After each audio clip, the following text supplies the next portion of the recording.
Hello, and good morning. Happy Thursday, Ted and Robbie. It looks like the raid worked. Successful transference of viewership seamlessly, apparently. Thank you for joining us on the Ted Manila Information Show, TMI show for short. I'm Manila Chan. That over there is Ted Rall. We're live Monday through Friday at 10 a.m. Eastern Time, so please be sure to hit the like, the follow, the subscribe, and the share button to help our little show continue to grow. And also, Ted, obviously, um, I wanted to start by saying peace and blessings on this Yom Kippur, the holiest day of Judaism, Mhm. the Day of Atonement. But then over in England, I mean, wow, kind of bad news to start the morning on Yom Kippur with 2 dead on an attack outside of a synagogue there. Yeah, not good.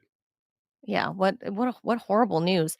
Um, But later today, we're going to bring in our friend of the show, Dr. Reese Halter, to discuss a different kind of passing of his late friend, his dear friend, Jane Goodall. I guess we're staying in England. So, Jane Goodall, famed British conservationist, philanthropist. What do they call her? A chimpanzee? No, that's a primatologist. That's right. Primatologist. I mean, like, wow, just what a life, what a legacy. And Dr. Reese was privileged to be friends with her.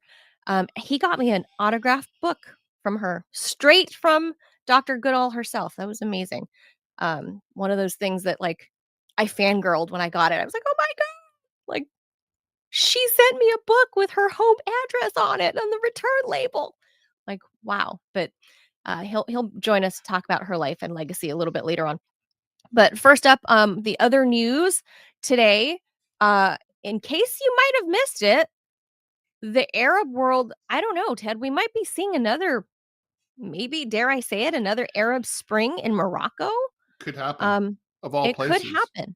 Yeah, it could happen. There's a wave of protests from Gen Zers. I mean, we saw that in oh gosh, I'm having a brain fart, Ted. Uh, Not India. Let's keep going north. Pakistan, Wave of protest. Afghanistan, Nope. Nope. North of Mongolia, it, Nepal. Nepal, right. Nepal. And Bhutan also. So yeah, there's like a wave of Gen Z protests happening, and now it's hitting Morocco, which is generally, steady Eddie for the Arab world. Oh yeah. So 2 people shot dead by police forces there. Then also, Ted, you and I have talked about, I want you to lead this conversation because you went to Columbia University School of Beauty. That's true. And So and look at me now. your Gorgeous. Gorgeous. your Fabulous. your degree is about as good as the toilet paper it's printed on, I That's true. suppose, since That is Donald true. Trump came to And office. unaccredited in university. That's right. But it looks like Harvard's getting theirs back, but they agreed that they're going to do some kind of trade school. Like, can you be a plumber and be like, I went to Harvard plumbing school? Is that what's happening? That is the very strange situation we find ourselves in.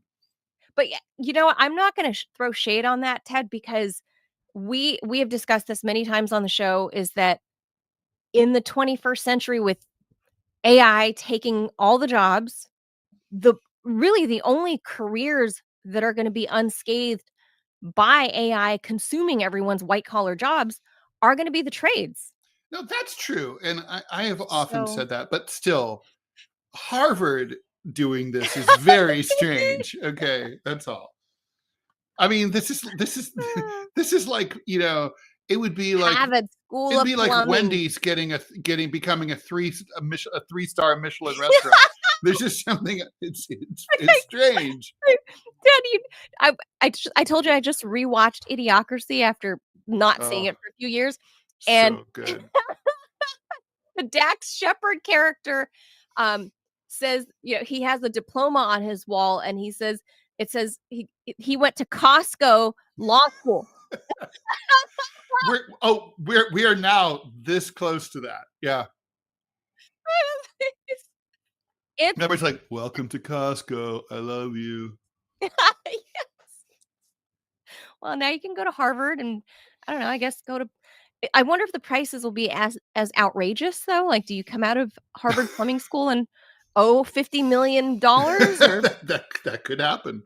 Yeah. so I don't know. I don't know what Trump's plan is, but he says they're going to get their accreditation back.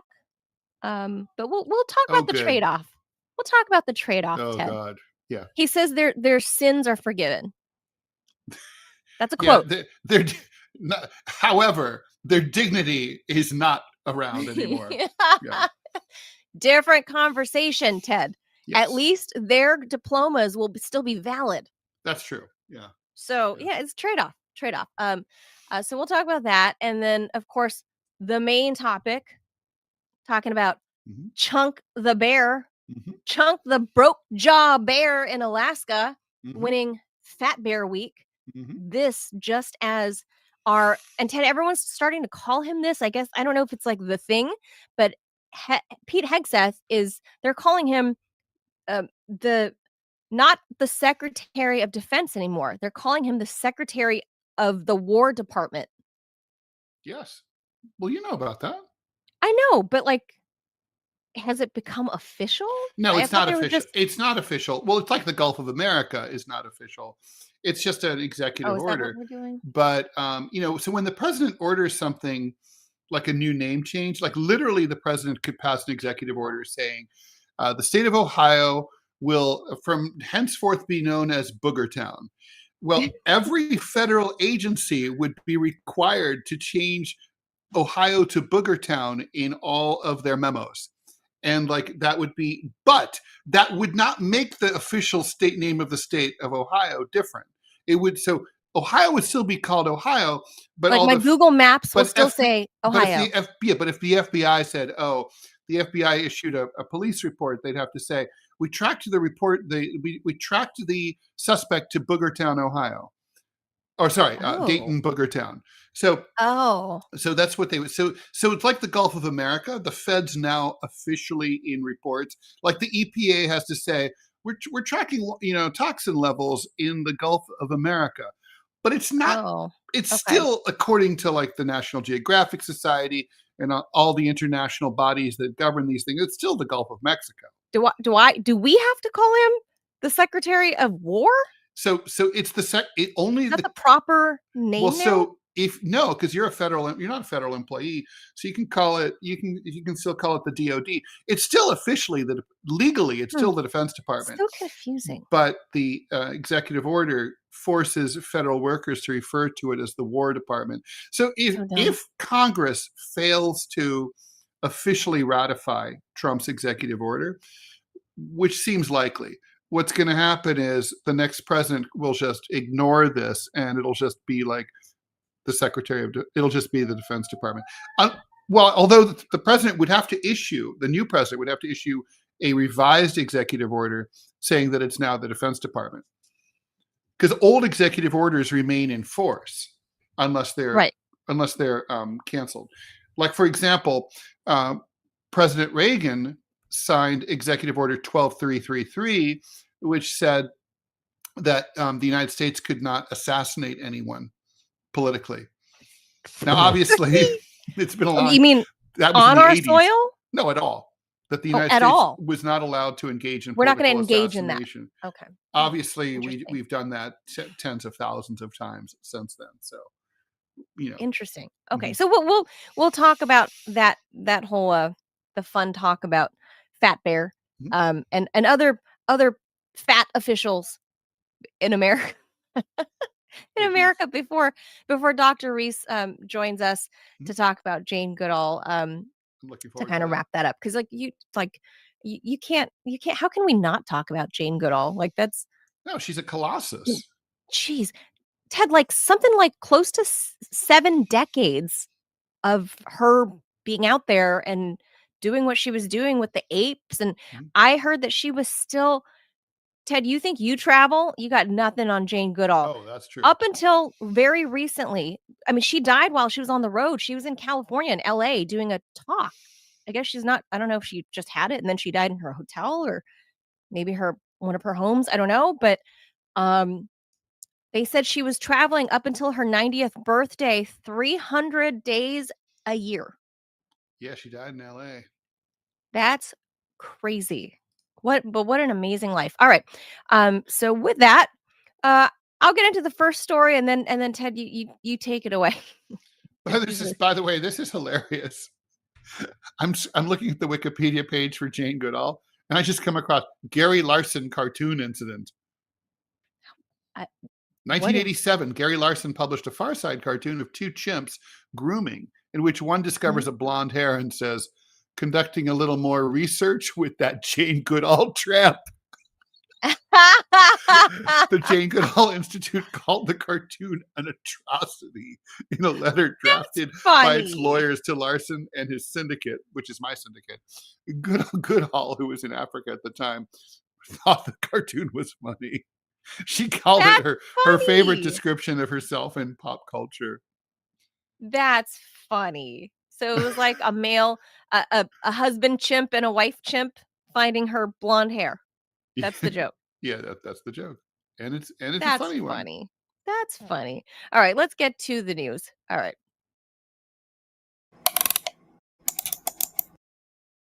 All right. So first things first, as we said, long seen as a pillar of stability in a turbulent, to say the least, Ted, turbulent Arab world, Morocco is being shaken by the world's latest wave of Gen Z protests.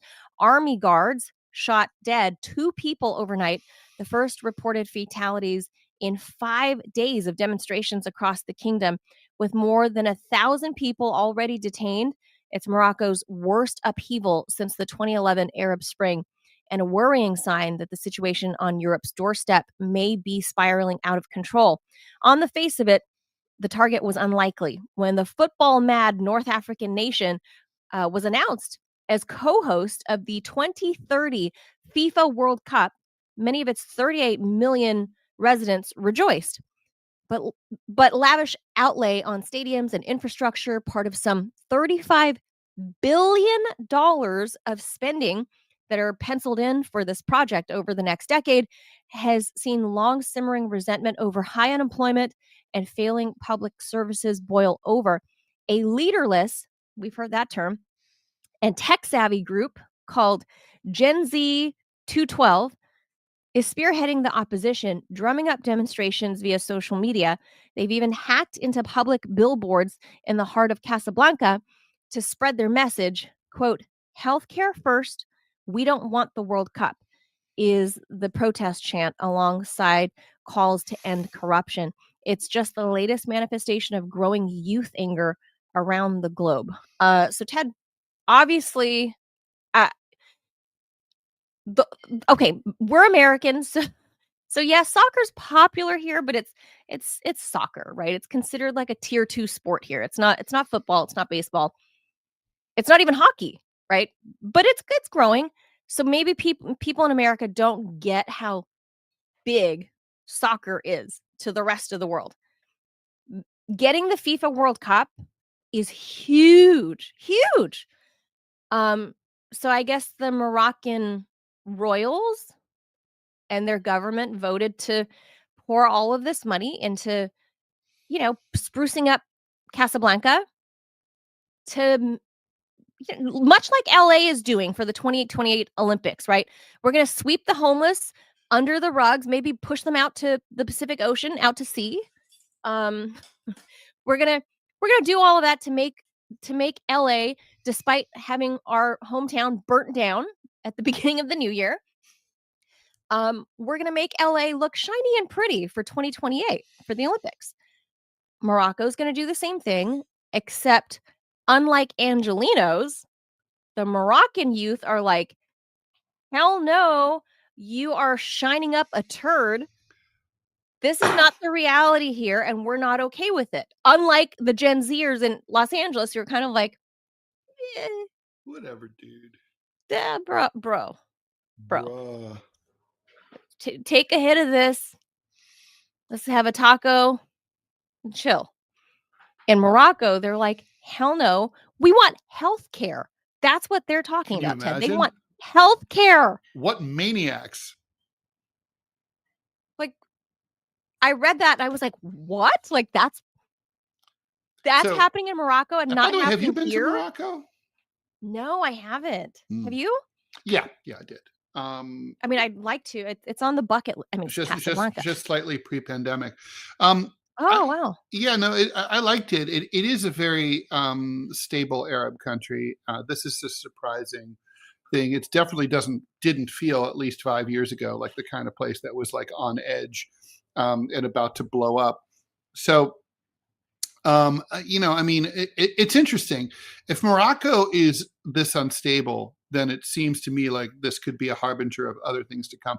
Look, politically, obviously, I can't possibly fault anyone who says that healthcare is more important than a sports stadium. Uh, duh. Yeah. That's a basic human need. And so good for them. Good. I mean, look, I think the thing that's interesting, and we're seeing this about Gen Z, not just in other countries, but also here in the United States.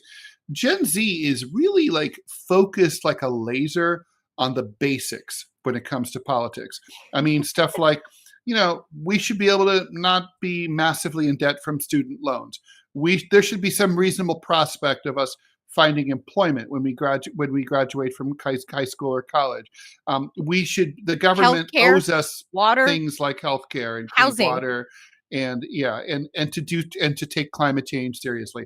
All these big issues that previous generations have just been, kicking down the road. I mean, obviously the most guilty is the boomers because a lot of these problems cropped up while they were coming of age, and they had the political power and the wealth to address them. You can't really blame Gen X because they were completely marginalized and not allowed to have political power or wealth, and therefore in no We still position aren't. to fight these things. So basically, we became a bunch of apathetic people because we're We like, still well, aren't, Ted. they don't even admit that we exist. Like literally, when No, there's no. stories about generational warfare, there literally That's not. would be a chart that will show Gen Z, millennials, and then Yes. boomers, and then it'll be like, hello, there's tens Hello, of we're millions of us Ted, here. we are the latchkey generation for a reason. They forgot about us anyways. So of course, really what we're looking at is boomers like Nancy Pelosi, Hmm. the the political elites that will cling to power until the day Yeah, they this is die, this is like mostly Dianne their Feinstein. fault. Yeah, I mean, of course, it They will happened cling. before too, but And this is all across the globe. It's not just here in DC. It's the leadership around the world. They're oh yeah. all like Nancy Pelosi's age and they will not step down. Well, maybe And then not you see the all. young ones. There's always Emmanuel Macron and people like Well, that. Although really there's his like old wife is running the country, but like and beating the shit out of him. That's true. That's true.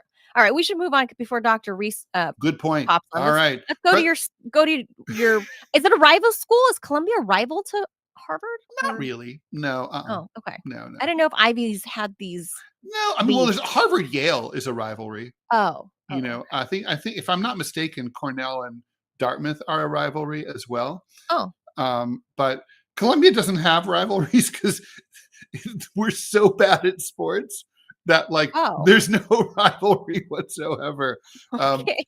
yeah, yeah. Basically, that's it. We control New York City. We own all the real Oh, estate. That's it. All right. President Trump claimed that his administration is near a deal with Harvard. This deal would involve Harvard paying $500 million to create trade schools, of all things. Several universities in the US have been squozen by the Trumpies over issues like pro Palestinian protests against Israel's war in Gaza, campus diversity, and transgender policies.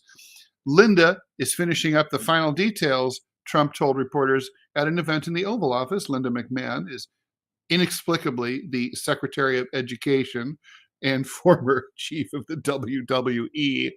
And they'll be paying about $500 million and they'll be operating trade schools. They'll be teaching people how to do AI and lots of other things, engines, do we do lots of AI? things.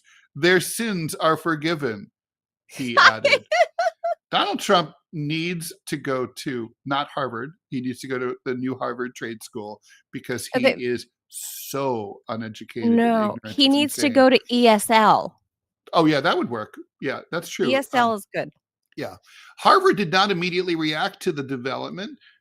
Trump earlier accused universities, including Harvard, of anti Semitism because they were anti genocide. The administration and Harvard were locked in a months long standoff over federal funding to Harvard. Meanwhile, rights advocates have raised concerns about free speech, privacy, and academic freedom. The standoff between the government and Harvard began over supposed fictional, non existent anti Semitism on the Harvard campus, with Trump accusing Harvard of failing to tackle this fictional, non existent anti Semitism, which is hard to do because it was fictional and non existent, on campus following the protests against the genocide in Gaza. However, the fight broadened in order to include allegations of political bias, scrutiny of its relationship to China, and opposition to diversity efforts, according to Bloomberg. 3 other top American colleges and universities have also decided to capitulate to the administration, including my alma mater, Columbia, which in July agreed to pay $220 million to restore federal research money. Now, whenever Columbia calls me as an alum to beg for money, I'm like, get the money back from Trump. Don't call here anymore. But wait, so I remember them agreeing to give the money, but they still don't have their accredit like, their sins are not No, forgiven? no, no. Like that's the thing is, like they're sucking Trump's cock. There's no other word to say it, and they're not getting anything in return. Well, it's only to be fair, Ted, So it's less than half of what Harvard's giving. right, it's only 220 million people, the dollars. However, Harvard, half Harvard a has. billion. That's I mean, Columbia's a rich school, but Harvard is richer oh, but like a lot. by a lot. Yeah, Harvard has Oh, this massive endowment. oh. Yeah. Well, okay, so let's speculate for a minute. What is it do you think that Harvard has in mind for trade schools? I mean, I can't imagine half a billion dollars being spent purely on doing AI, as the president says. Whatever that So, like, means. yeah, I don't know what doing AI is that you can't do in your current, like, computer information systems major at Right, Harvard. right. Maybe Trump doesn't get that, but that's not what a trade school does. A trade is the trades, like, you A learn trade is like, yeah, welding, or yeah, plumbing, electrical school, like, correct. Car repair. not AI. Like, No, although so AI is going to be increasingly part of cars and everything else, and it sure, still sure, is. But but I still, feel like you learn that in one of the regular what? computer By the degree way, programs. this is going to sound counterintuitive, but what if Trump is saving Harvard? What because like really truly in the future, does Maybe. anyone need a fucking degree in sociology? Like no, because it can't do. I mean, there's Anthropology? no jobs, right? Does anyone Right. need a job in I mean, a career in major in history? No one cares about history. But maybe the trades are the future, and that's the only way they're going to be able to make money. oh, I 100% agree, but then what does getting a trade Harvard trade university, I don't even know what they would call it. Getting a Harvard. degree from Harvard Trade University, No, are I you want gonna to owe see the 50 of the billion the dollars? ad. First of all, it should be Mark Wahlberg should be the representative because he's from Boston, and he should be like, this is Marky Mark from Harvard Right, put on his real From Harvard accent. School of Trade. It's like, come to Harvard. You keep your own tools. You come to class and you bring your Financial aid own tools. available, sort of. That's people don't realize that the way he We actually also have talks. we also have classes in kicking ass at the bar after closing time. I just don't know. I don't know. There's a part of me that thinks that's really great. I can't, if SNL doesn't do this and do it well this I Saturday, I don't even know. know what to say. I know they're The idiots. ad for the They're not trade school they're has not to be gonna do like, well. I'm trying to Ted, think. SNL has sucked for years, let's be Oh, honest. I But couldn't just agree more. blue, Could not agree more. But like, blue. I guess the question is, what would Harvard school, what trades could Harvard teach you? Like how to, how to arrange the dessert fork. Right, Like, like what? I what don't know. namby-pamby wimpy things do they teach you? I don't know. Like, I don't know that anyone at Harvard in the faculty presently knows how to turn a wrench. Like, they're gonna have to hire a whole new staffing, put Muck. up new buildings. Dean Wahlberg will take care of that. Okay. Let's go ahead and hit that first ad, Robbie, and Yeah, then go we'll ahead. get to Put our it up. we'll talk about Chunk. We have to talk about Chunk. Well, I'll start talking about Chunk while the ad's coming up here. Yeah, Chunk, it's a coming. towering brown bear with a broken jaw, no word on how that happened, swept the competition this week in the popular Fat Bear Week contest. His first win after narrowly finishing in second place 3 previous years. Ooh, there he is. The annual. Oh, there's the ad. Okay. Looking for a comfortable but unique option for your gaming setup? Check out technosport.com. With a wide range of ergonomic chairs and an array of colors, you'll definitely bring your setup to the next level. Always comfy, never boring. Technosport. Use code RUMBLE for 10% off your entire order. All right, the annual Fat Bear competition allows viewers to follow 12 bears in Katmai National Park and Preserve in Alaska on live webcams and cast ballots in a bracket-style single elimination tournament that lasts a week. Chunk, who is officially known as Bear 32, beat out Bear 856, who doesn't have a nickname, in the final bracket, according to totals posted on the organizers' website. Chunk's weight is estimated at 1,200 pounds by contest organizers. They don't weigh the bears because of safety concerns. Yeah, I should say so. Hey, dude, yeah, over here. Yoo-hoo! Come over here, Get step on on the the scale. scale. Come here, bear. Chunk and others have had their density scanned to bolster weight estimates in the past using laser technology known as LIDAR. So, Manila, apparently there's variation in bear density. Some, like you might look at a bear and say that's a 4,000 pound bear, but it really only weighs 2 ounces because it's all air. And conversely, a bear could be just like an inch tall but weigh thousands of pounds. I mean, none of this is true, but what if it were? Bear density. Despite his broken jaw, he Oh, look at his remains jaw. one of the biggest, baddest bears at Brooks Right there. River, says Mike Fitz, a naturalist for explore.org. Chunk Oh, probably hurt his jaw in a bar fight with another bear, with Marky Wahlberg. The contest is wildly popular. This year it attracted over 1.5 million votes from fans who watched the ursines gorge on a record run of salmon as they fished in the Brooks River, 300 miles away from Anchorage. It's the biggest glut of salmon in the living memories of the bears or the humans who have been running the Fat Bear Week contest since 2014, according to Katmai Conservancy spokesperson Naomi Boak. That abundance decreased conflict in this river since salmon were readily available, she said. Katmai National Park Ranger Sarah Bruce estimated around 200,000 salmon went up the river. In leaner years, the toughest bears jockey for the best spots to fish at Brooks Falls, where the salmon come together in a bottleneck and jump from the water as they fight their way upstream to spawn. This year, the fishing spots were often empty as bears hunted up and downstream. There was even room for humans to fish. At one point, Monday, one of the explore.org live cams showed 2 people calmly casting fishing rods along the river, even as brown bears plodded upstream and downstream near them. Voters in the contest could review before and after pictures of the bears, lean at the start of summer and fattened at the end. The bears are not actually weighed. We already talked about that. And some fans chose their favorites based on looks or backstory. The live cams at Brooks Falls captured the moments in 2024 when Mother Bear 128 Grazier's Club slipped over the waterfall and floated into the fishing spot occupied by Chunk, who attacked and injured the cub. What an asshole. Grazier oh. fought Chunk, but the cub died.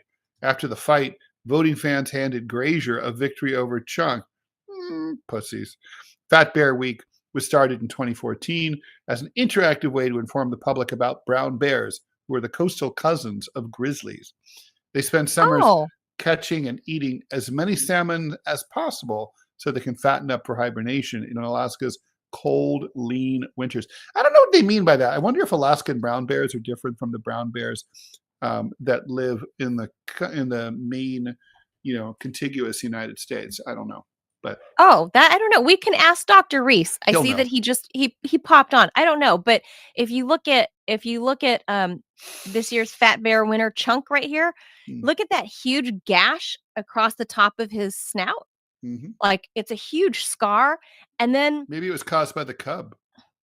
I don't know, but then his jaw is, like, hanging down on one side, Hmm. like Bell's palsy, Hmm. like so I guess that's wow, so despite that, like, disability, he's so what they do is they look at what the bears look like when they come out of hibernation, because all Hmm. these bears are, like, tagged and stuff, Hmm. so they look at what they look like when they wake up from hibernation to this week where they tally up the votes of who is the fattest bear, and Chunk is the chunker.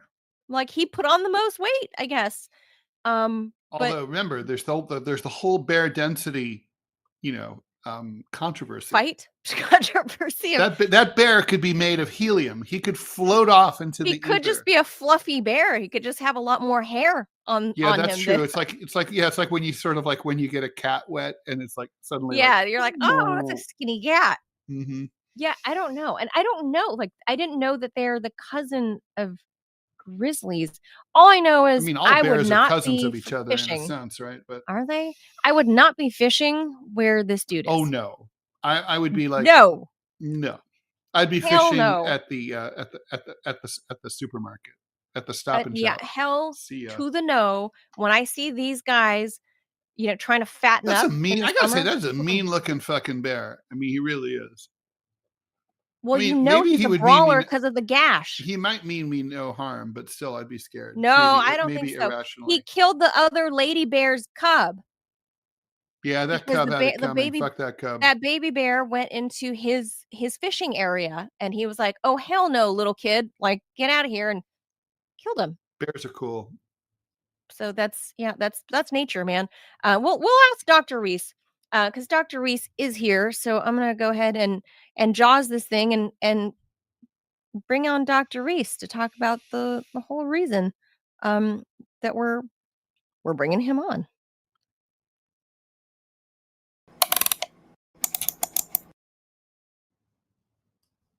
All right. So, in case you haven't heard, Jane Goodall has passed away at the age of 91. The famed conservationist and primatologist was known for her groundbreaking research on chimpanzees and environmental advocacy.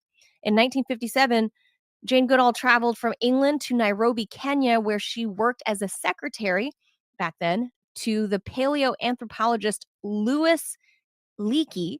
Despite her lack of formal training, Leakey recruited Goodall to launch the first long term study of wild chimpanzees in an effort to better understand human evolution. Obviously, the animals had been studied for decades, but in captivity, never in their natural habitat.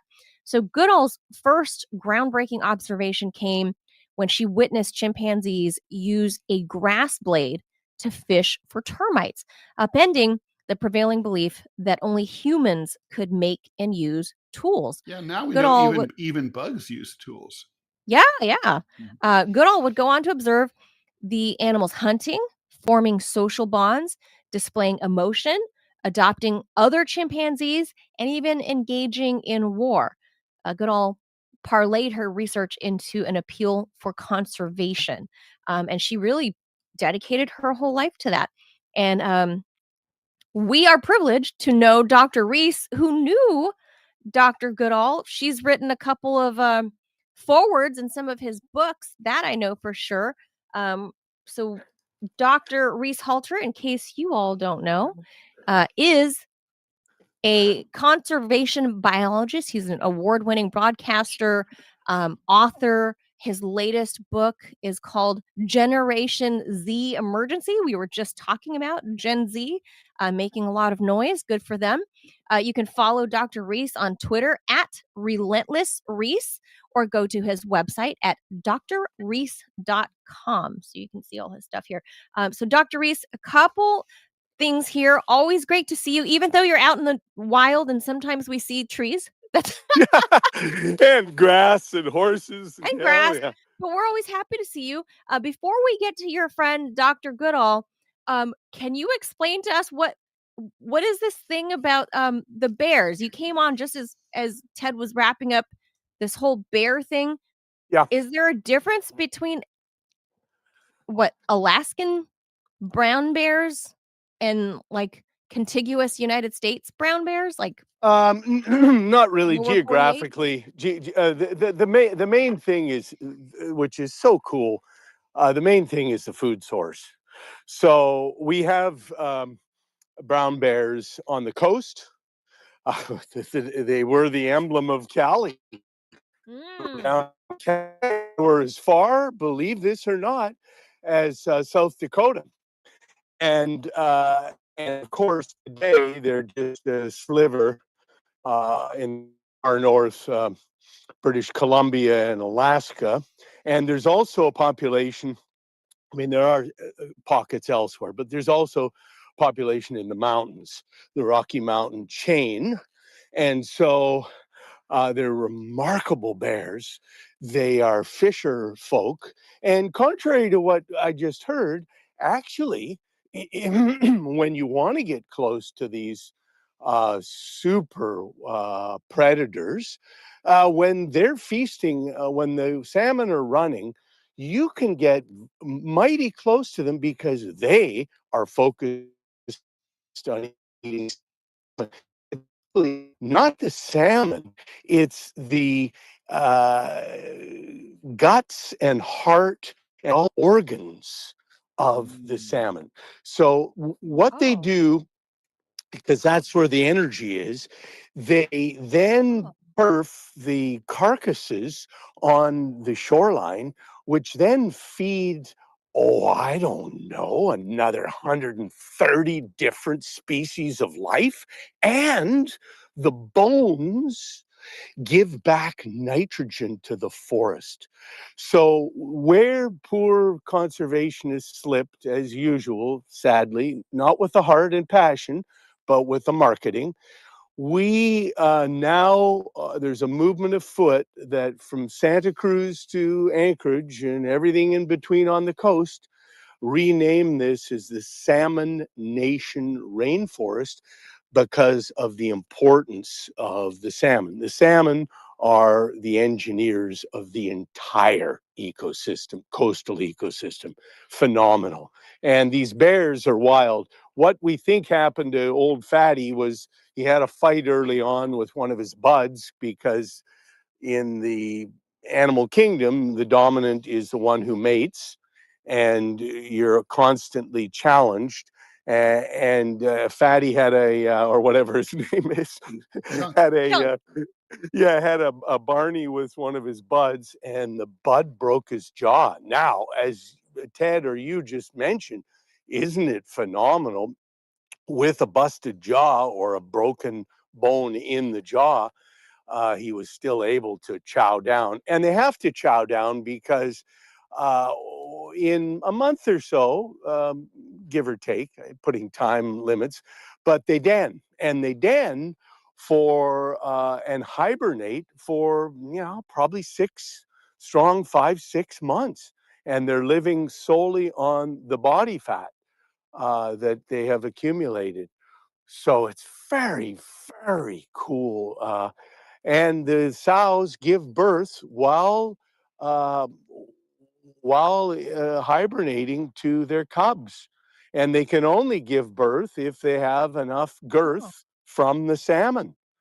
And it's not uncommon, by the way, sad, but not uncommon for a dominant male, uh, not just in bears, but lynx and in mountain lions, for them to kill the offspring of whomever, preferably their Mm. mating partner, so that they can induce mating again. It's a it's a Oh. fierce gig. It's harsh. It's harsh for people, but not really. I mean, just saying, how many people get killed in American cities every day or every year randomly? So Or this is, kids by their step parents. I mean, we don't like to talk oh about that, God, but it Ted. does happen. Oh It's the yeah, same It does. instinct, I think. yeah. You're Oh my right. gosh. You're right. You're right. So on to our dear face of face of Mother Nature. Jane Goodall was a champion. Jane Goodall was the first human that we know of in modern time where the chimps Actually, so much like another hero who's long gone, not that long gone, Farley Mowat was a Canadian biologist. And in the 50s, Farley went up to, I think it was the Yukon, and lived right around the same time with maybe a hair before Jane, lived with the wolves nearby. And at some point in his expedition, the wolves accepted him and they would pretty much come up to him. They weren't intimidated. Jane did, bless her, the same thing with the chimps. She lived with them or nearby, and eventually they accepted her, and then they came up to her, which at that time was with a primate was never before. So, and then she noted that that far from being passive and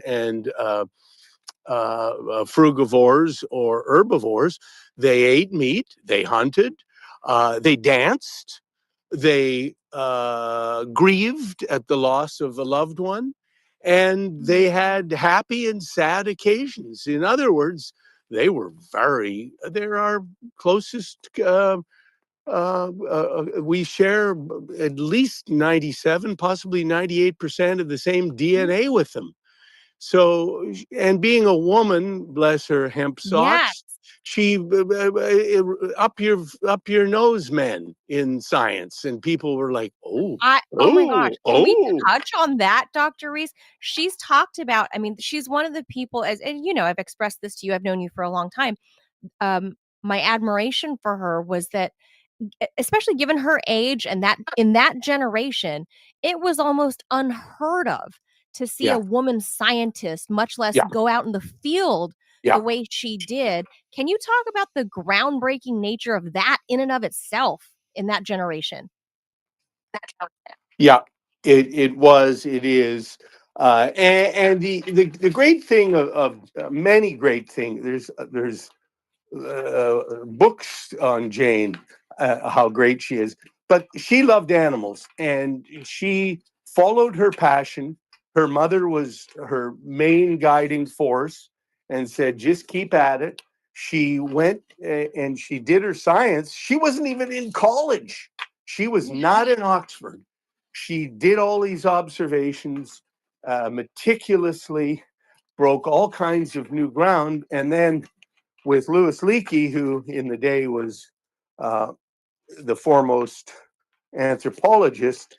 They got her into college. She did her PhD, and the rest is history.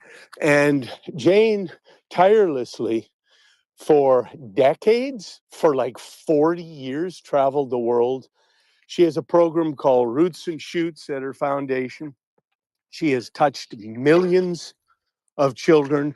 And the main thing that I'd like to leave the audience with is this, and it is of paramount importance. Don't get depressed, get active. Don't lose your hope. Each day, do anything. Do not be quiet. Do not expect other people to do things. Do good things for Earth. And I encapsulate that by this. The golden rule is, as people know, do unto others. And we do that with 3 words, and we make it our mantra: kindness, kindness, and kindness. Together, we good people on Earth, and there are billions, outnumber the bad guys by spades.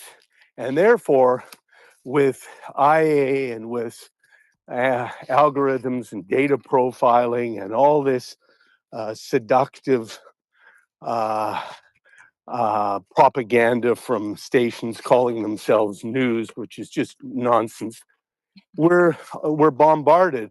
But if we band together, we are a powerful force.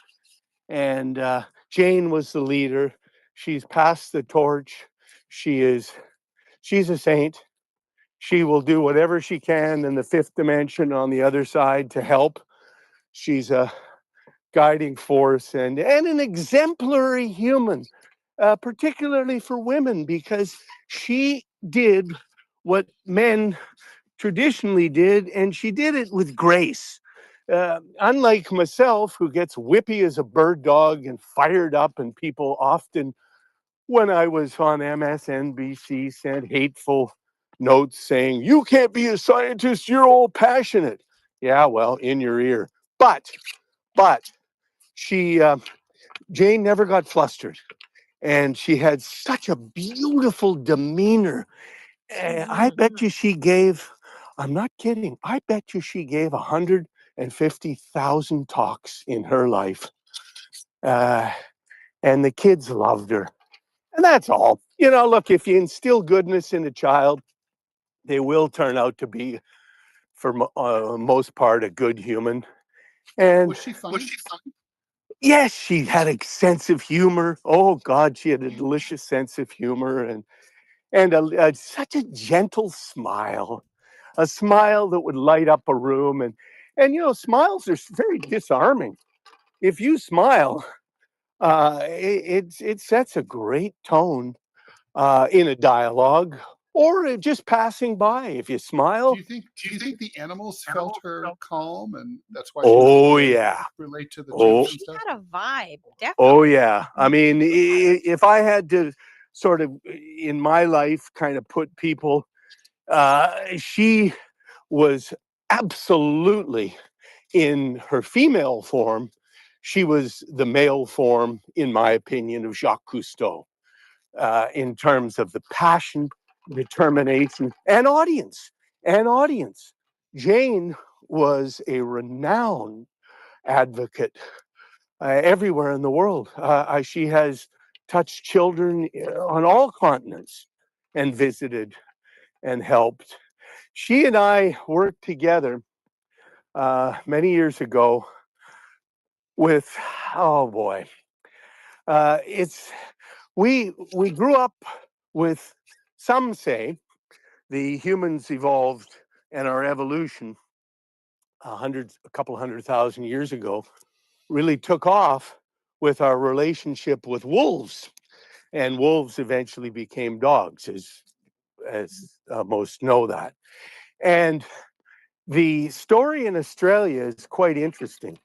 When the indigenous people first came over, now it's believed maybe 80, 85, 90,000 years ago, the first Aborigines came across a land bridge, and followed closely by the dingo.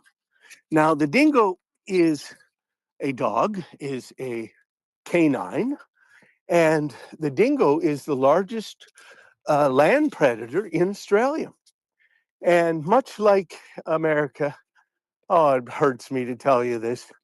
The wrath to kill the dingo has been like the wrath to kill the wolf. And it's in our case today, it's the ranchers, but the way they kill them is enough to make you curdle. They use a poison called 1080. It's a cyanide poison that shocks these animals for 48 hours until they die. They eat it. And Jane and I worked 15 years, I guess, ago on a campaign to try to get the Australians. 1080, by the way, is manufactured in the United States, banned in the United States, but they use it in Australia. And we worked to get that taken away. We didn't hit the mark, but we made a lot of fluster and bluster. And it's kindness, right? Now, you may say, come on, there's a dog. Who cares about a dog? Well, remember what I just said earlier on about a salmon, Mhm. being an engineer of an ecosystem and taking care of some 130, I think it's two, but it could be 134 different animals feed from it. Mhm. Well, the dingo, it does similarly. When a dingo is present, that means we get a healthy another 130 some odd different animals, because they're the apex predator. So when a dingo is there, it keeps the chain of order and command underneath the pyramid functioning well. When the dingo is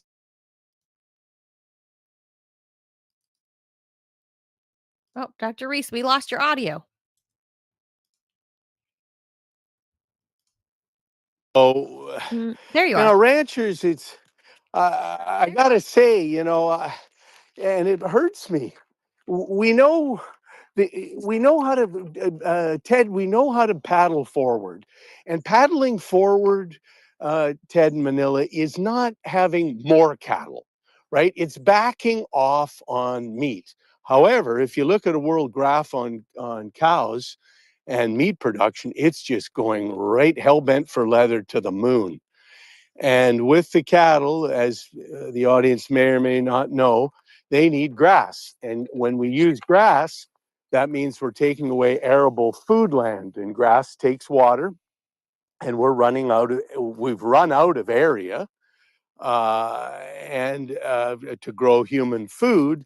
And it just the bang for the buck, the water, the energy to get beef versus growing a plant to people, it's ridiculously easy to understand. Super sad what's happening, Yeah. and the cattle release methane as they belch from chamber to chamber, and that too is heat. And the oceans are boiling, and it's really big trouble. I mean, it's really. Dr. Reese, Mm. one of the viewers posed a question to you. Yep. Adrian in France wants to know, did Jane Goodall believe in a supreme creator? In other words, God. I can't speak for Jane per se, but Jane believed that we, in metaphorically terms, we're living in the Garden of Eden with all these beautiful animals and plants and corals and oceans and sky and food and medicines. And we have to it's our moral obligation to take care of it. So she was mindful that it was a wonderful. Oh, we lost Dr. Reese. Is he There he gone? is. Hold on. Okay. There he is. And There he is. yeah, I'm mumbling around. And so, I don't know what her faith was. We never Right. talked about that. Scientists are kind of geeky. We don't often get into like, oh, what religion are you? I was going My to say religion that is most nature. scientists. Come on, most Yeah, I was going scientists to aren't say. religious, right? I mean, Yeah, Yeah. probably not. Our religion is nature, right? We're like, But we're I geeks. mean, I never met her, but I would imagine that most of you conservation biologist types you believe that we're all interconnected because Yeah, there's scientific evidence for yeah, that. very true. Very, very true. And we feel the moral obligation for some to help other people become care givers. No, I don't like the taking thing, but to give, to help an animal. If an animal, look, if a bee is buggered, take a dollop of honey, put it next to it, and watch it. May eat it, and you may save it. If an animal Oh, is hit on the road, you look up, Google up your local animal shelter, and somebody will come out and help it. These are just kind, easy acts. It's easy with the telephone or a tablet. You can access this stuff, and there's animal cares that will come and help. yeah. it's And true. And Dr. Reese, well, as a kid, when I would watch these, all of these shows featuring Jane Goodall, uh-huh. um, it's I think her work with the chimpanzees, what mystified me as a child of the 80s was obviously I know that these are wild animals and we saw Michael Jackson have Bubbles the chimp and Jane Goodall was there with the chimps, like, in the jungles with the chimps. But I think my takeaway from what I learned from Dr. Goodall, not Michael Jackson, is that these chimps, yes, while they are wild animals, they are so close Yeah. to be Oh, they're our cousins. They're so close Yes. to us. very They're close. Yeah, so very close. Yeah. dangerously close Yeah. that's why we saw Michael Jackson cohabitate with Bubbles the chimp. Yeah, So, and Robin can you talk Williams about did a that? beautiful. Robin Williams did also a beautiful uh, uh, uh, interview or time with a primate, and it's just kindness. It's just I know I'm going to get in trouble for saying this, but who cares? Um, the notion that you have to have a gun to kill a defenseless animal is so yesterday, and in time it'll be looked on back upon like, what the hell were these knuckleheads doing? Get a camera.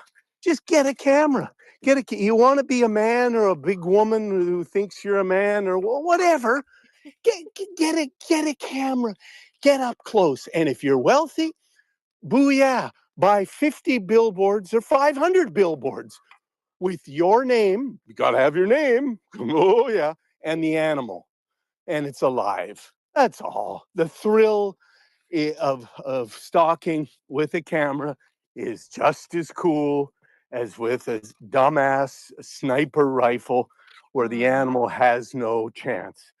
I mean, Dr. Eh, Reese, if a chimpanzee is my genetic, cousin or second cousin, as a kid, in my mind, that meant I'm not that far removed from rescuing that dog I Yes, found on the street, or the bird, yes, the baby bird that fell out of the nest, or, like, that's how that was the impact that Jane Goodall had on awesome, me.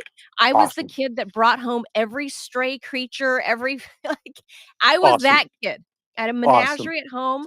My mom hated it because I just brought everything home, but that's what that's from watching Jacques Cousteau and all these, Yeah, Jane Goodall things. That's yeah, the impact of what, 80s and PBS had on me as a kid. yes. And so I wonder now, who do the kids have now, especially now that Dr. Goodall has passed on? Well, I don't know that, but I will just make a commentary. It's a slight digression, which irks me, and I'm sure both you and Ted. These wretched online killing games, the war games, Mhm. they're addictive. They're they get they suck the kids in, and that's all they think of. And so I don't know who is the next great um, person, but I do know that parents are, and I can only say this as an outsider because I don't have biologic kids. That you're if it's done right, I only imagine your mom and your dad are your hero, and you want to do good things and make your mom and dad happy or proud. And so the moms and dads are the people who can step in and go camping or take a nature walk or take time out where you just are not electronically uh, umbilically attached to some device. And the thing is, here's the great thing. Here's the true thing. When you're in nature or when you hear birds or you hear rushing water or you see anything, it actually makes us feel good. Mhm. And we know this, by the way, when hospitals that have trees and windows that open, the patients get better way faster. Thank you So, for mentioning that. I never understood, doctor, why there's why hospitals don't all have windows that open. I mean, and Oh. air that circulates freely. I mean, it makes Ted, no sense at all. I don't know. And tell me if we're going to put somebody on Mars, good or bad, why you can't hospital food in general is really Oof. bad. Yeah, not Look, to mention also hospitals wake you up I all at know two at three beeping. o'clock in the morning when people sleep is literally Fuck, the thing If people need more than anything if else I to every, know. like, recover. 8-minute intervals, they come and poke you. I I mean, I it's don't know. literally I can't. torture. Yeah, yeah, and it's and it doesn't look. It is what it is, but it doesn't need to be that way, and that's why I love to agitate, because we will agitate eventually this thing in the right direction, because it just get with nature. Now the other cool thing which is shown is the trees, whether it's the summer or winter, they're giving off volatile organic compounds that are medicinal. And how medicinal, you may ask? Well, they're so medicinal, these compounds, that they change your blood and they bolster your blood and they bolster the cells, these what they call the NK cells that kill viruses and bacteria, and they are able to kick the stuffing out of cancer. They boost up your cancer fighting cells by 40% if you're just around trees. So we Wow. know this. We know this. The Japanese have truthed this for 50 years. The South Koreans are doing it, are sending millions of their workers for a week or two into forest camps where they bathe and luxuriate and breathe air. So it's really Imagine that. That's a remarkable. luxury. It's a Yes. luxury, Dr. Reese. Isn't that Yes. crazy in 2025? Yeah. Another random question before we let you go about Dr. Goodall. Was she also a vegetarian like you? Yeah, she was vegan. Now, Oh, the great thing for Jane is sometimes when she was on the road, if she was at someone's house, she didn't grandstand and say, "Oh, I couldn't possibly eat that." She was very gentle in how she handled it, but she was a plant-based person because that's what that's what she believed in, and mostly the great thing is she she walked the talk. So, we have heroes, we make heroes, and we put heroes on pedestals. That's what humans do. But Jane was just like us. She loved animals. She didn't like to grandstand. And she helped so many different conservationists in different projects around the world. She touched tens of millions, hundreds of millions of people. And I know that she is smiling, and I'm glad she, Fallswell, didn't have a suffering ailment. And yeah, it really just a worked out. privilege to know her, for all of us to have seen her speak. You can see talks on YouTube. There have been movies. I was at a premiere with uh, thousands of others at the Hollywood Bowl in 2017, where Nat Geo did this great movie on her life. And Oh, yeah. she was humble. She was just a humble, kind person who uh, led by example. And that's So what we can all do. she was really like what we saw on screen, off screen. She was Yep. exactly Yep. what we would think she Yeah, was. yeah, yeah, yeah. No pretense, no hopped upness, no minders. She didn't have minders. She did not have No bodyguards around entourage. her. She was just cool. She was Oh, cool, calm, and collected in her own skin. And she never let what she did become her persona. And that's so hard because today it's just it's steroidal. People get this thing called fame, and everybody thinks, oh, it's great, but then all of a sudden you get a camera up your backside everywhere you go, and they look to human nature, bring them up, and then try and tear them down. And Jane didn't partake in that. She didn't do bad shit because she didn't. That's wasn't who she was, right? So it's I miss her. She's with us. She'll always be with us. And for the kids, just parents, keep on doing what you're doing. Get your kids outside.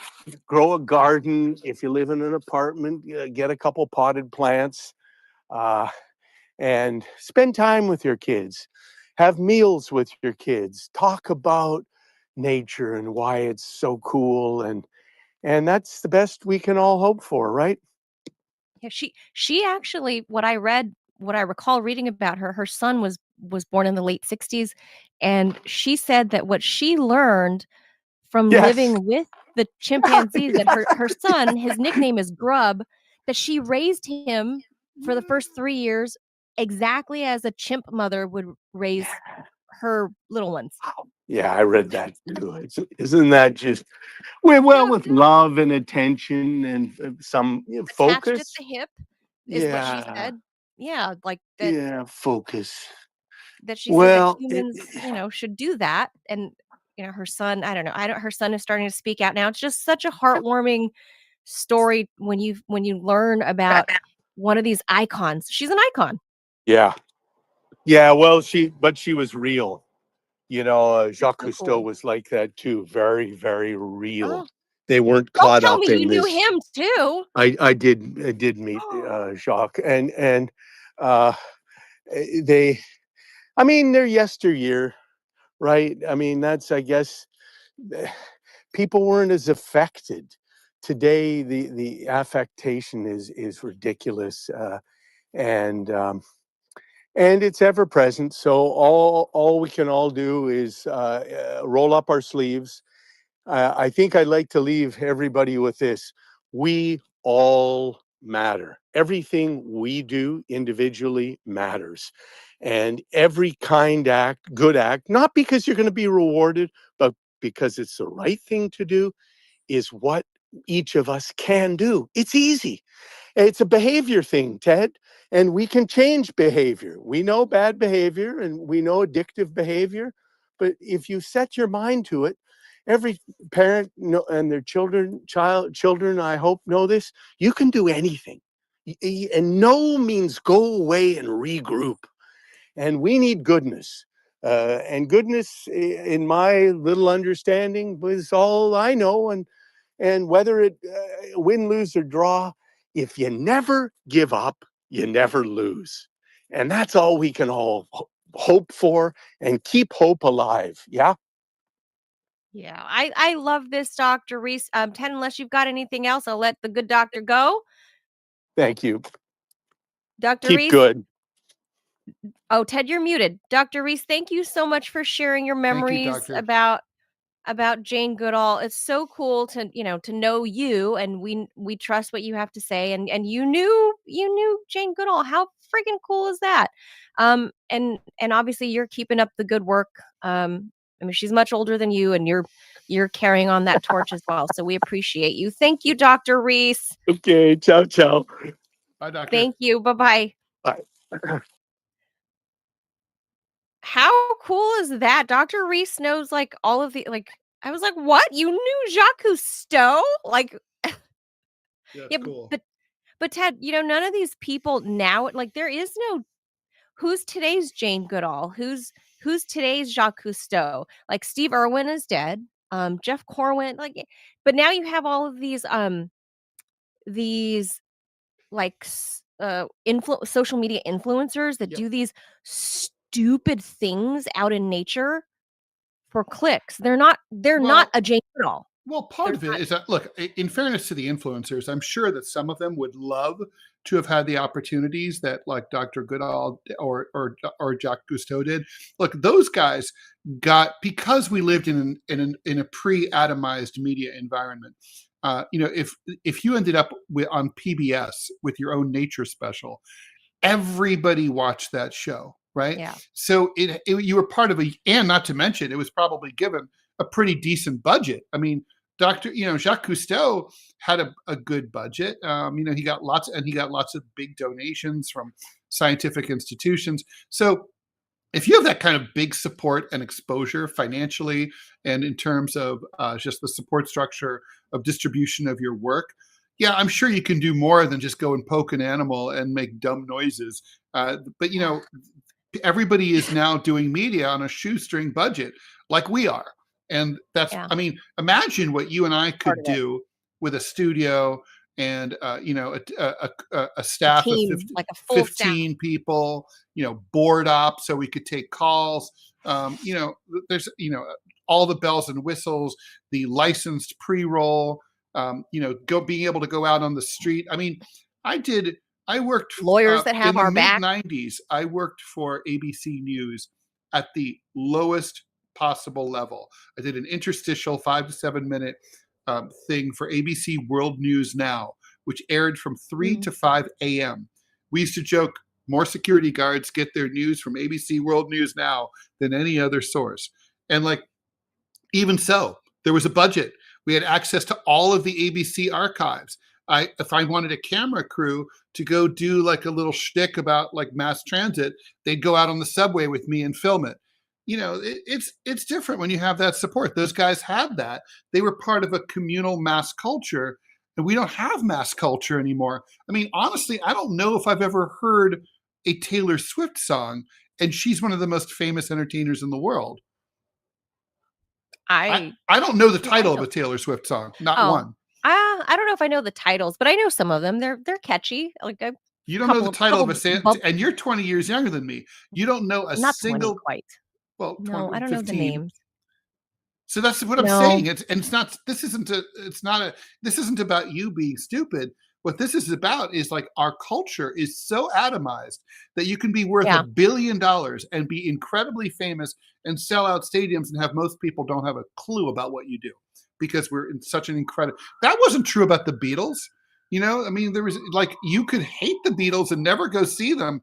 And No way always know at least they one were name, one title. unavoidable. Yeah, yeah, At yeah. least everybody knows at least one title. Everybody. Oh, are you One title kidding? track. Everyone could have listed 10 Beatles songs. You're I right. mean, my Yeah, mom so could have, and she never listened to them. yeah. I guess maybe it's a generate. Yeah, maybe you're right. I don't know, but it Dr. Reese is one of those few, right, of that dying generation, and I honestly don't know. Like, I was heartbroken when Steve Irv did you see the video of Steve Irwin when he Oh, I oh saw it. my Yeah, it was god, like, not pretty. that that's I never knew that stingrays did that kinda stinging. Well, they don't normally, but they can. I mean, he Yeah, I mean, he it was a fucked with freak it, thing. and he fucked It was a around and freak found out. it was a freak thing, I know, but, I mean, there's just they don't have those big names. I think after Steve Irwin, I think that was kind of it.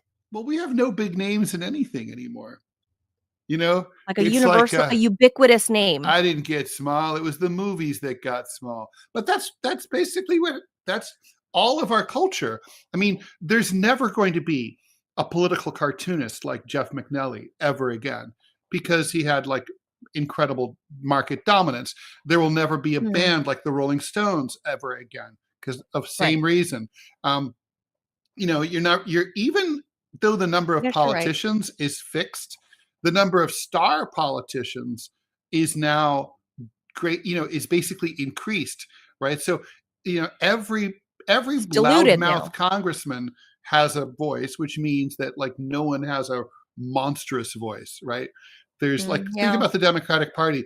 Where's the lion of the Senate, like a Ted Kennedy or someone like that? yeah, They're not around. We don't have that. yeah.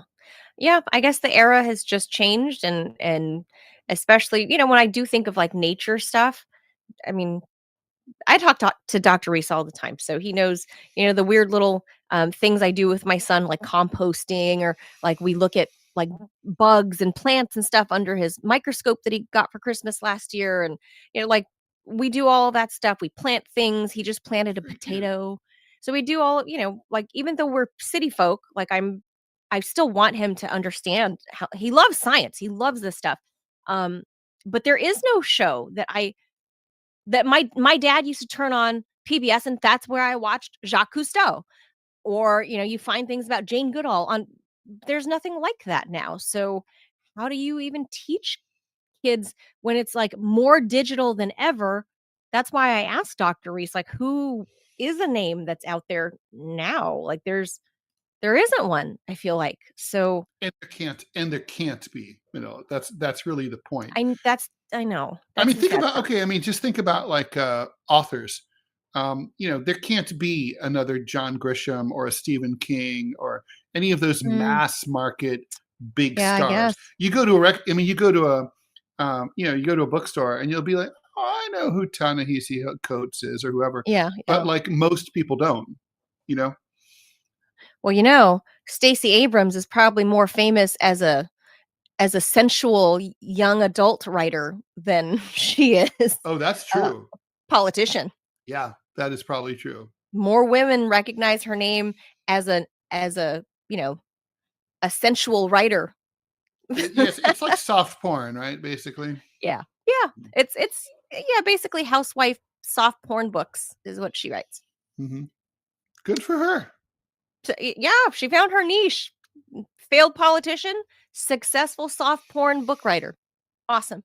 But Well, yeah, there's she no did big get a name. little bit. She did have that election a little bit They stolen from tried to her. make her a thing, but to Yeah. your point, Ted, nobody can be really made a thing anymore. Look, honestly, think about They like tried to make Beto. Remember Beto here. I O'Rourke? got one for you. You like tell me 30, 40, 50, 60 years ago, you could walk up to any American in the street and point a gun at their head and say, I will kill you unless you could name all 3 top network anchors, and no one would die. Oh, Everyone sure. could answer that question. Definitely. Definitely.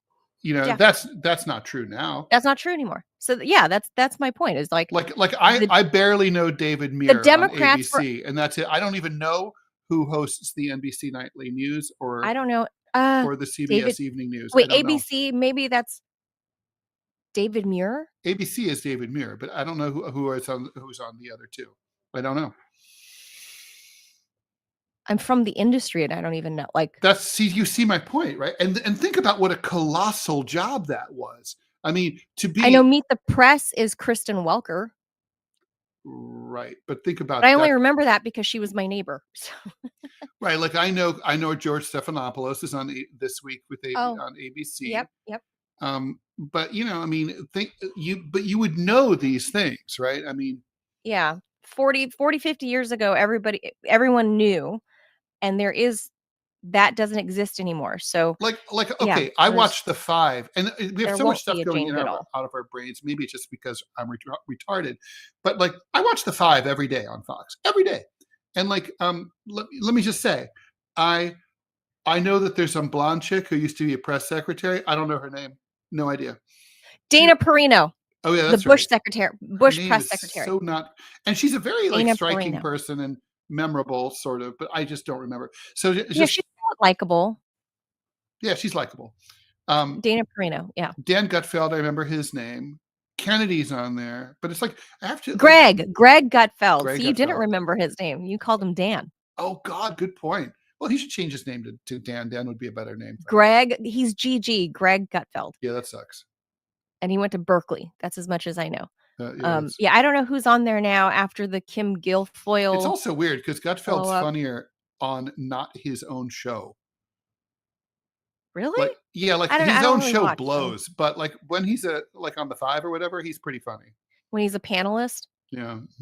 Yeah, I don't know. But yeah, to your point, that's exactly right. There is nobody that's going to be the next Jane Goodall because it's not possible. There is nobody that's going to be, the lion of No. the Senate. There is no Ted Kennedy. It's No. never, that era has passed. And Our I guess, culture is atomized. Andy Warhol was right. Everyone will be famous for 15 minutes. That is correct. In other words, the fame is diffuse. It's like it used to be. ugh, It used to be that the gates were really hard to break into. I mean, in right. my own little profession, breaking into political cartooning was insanely hard. Even though, ironically, there were more professionals, but like once you got in, you were all set and you'd make a good living and you'd be famous and you'd be lionized and you'd win awards and everything was good. But getting in was basically impossible. Now anyone can get in. I mean, no problem. You just post on a blog, and you post to X, you're a political cartoonist. No problem. You Yeah. are published. But, nobody knows. I Well, mean, like your 3 friends know who you are. the meme girl, the cash me outside girl, she was hot for 15 minutes, right? Like she's a meme for going on. I don't know. It was like Maury Povich or something. And she was threatening to fight people like cash me outside in like, I don't even know who that is. See? yeah, because she's a tiny meme on my phone now. So I can just click her icon, just cash Mhm. me outside. Everyone is, like you said, everyone's famous now. And like, so I therefore thought about nobody's that. famous. Like I was at So, South by Southwest and I met like the owner of Grumpy Cat. Remember Grumpy oh, Cat? Yeah. So he's I cute. got to I have a picture of myself holding Oh, Grumpy Cat, and Grumpy Cat liked oh, me because cats like me, even Grumpy Cats. And Oh, cats he's always liked me. cute. She said she was very surprised. She Oh, it's said, a girl? Is Grumpy Cat a girl? "No, the cat The owner's a did girl. not talk to me. The owner talked to me, and she was a girl at the time. She might still be a girl. And these days, Oh, you never know. okay. And she was a waitress, Oh, and it was just her cat, and it was yeah, like an Grumpy accident. Cat. The whole thing was a. But anyway, Grumpy Cat died. But Oh, it was has it been that long? I guess. I yeah, don't know. yeah, and But the cat was not in good health. But the point oh, is really? that's why he looked like that. Yeah, he was kind of a fucked up cat. But Oh, I didn't know that. yeah, yeah, no, he had like some kind of like Like a congenital yeah, issue? precisely. So, Oh, but I I remember never just meeting knew. her, and she was like working it at South by, and thinking, when your cat dies, you're going to go back to being, you're just going to be a waitress again. Right. That's it. Back to Texas, Oh, or wherever she well, was from. I don't even remember. yeah, I'm Somewhere, sure. somewhere in flyover country. Well, that's it for us. Like, let's leave it on that on Grumpy Cat. Like everybody and everything is dying. True. Nobody is going to be a legend like Jane Goodall was. Like, it's It's just not going to technology. happen. Nothing can or should be done It's not about it. going to happen. It's just how it is. Yeah, that just the legends are dying, and that's it. Like we're at a different era in life, and legends like icons like a Jane Goodall are no more. That's the culture we're in. That's the era of that's that time frame that we live in, Ted. The That's true. giants are gone, and True. the people that were once icons, like the Lucille Balls and gone, gone. So that's it. That's Um, all. sorry to be a bummer, guys. Like, It's not a sorry. bummer. It just is what it is. That's all. It just is. Like, no icons. All right. That does it for us for Thursday. Tomorrow, Friday. Find some weird Yay. news for Ooh, you. it Yay. looks like we are number 50 on Rumble right now. Oh. What are we still on the splash page? Is that We're next to I don't know. realamericans.voice.com. Yes, we are. Oh. We're only a few We are we're next to we're a Real little bit America's Voice. we're a little bit behind Alex Jones and his Oh. highly reliable We're not far reporting. behind Live Now on Fox. They're the Fox's streaming thing. Yeah. That's weird. Yeah, it's Huh. interesting. All right. All right. So thank you guys for tuning in. Hope you guys found that interesting. We'll see you back here tomorrow. Indeed. Adios, amigos. Bye. Bye.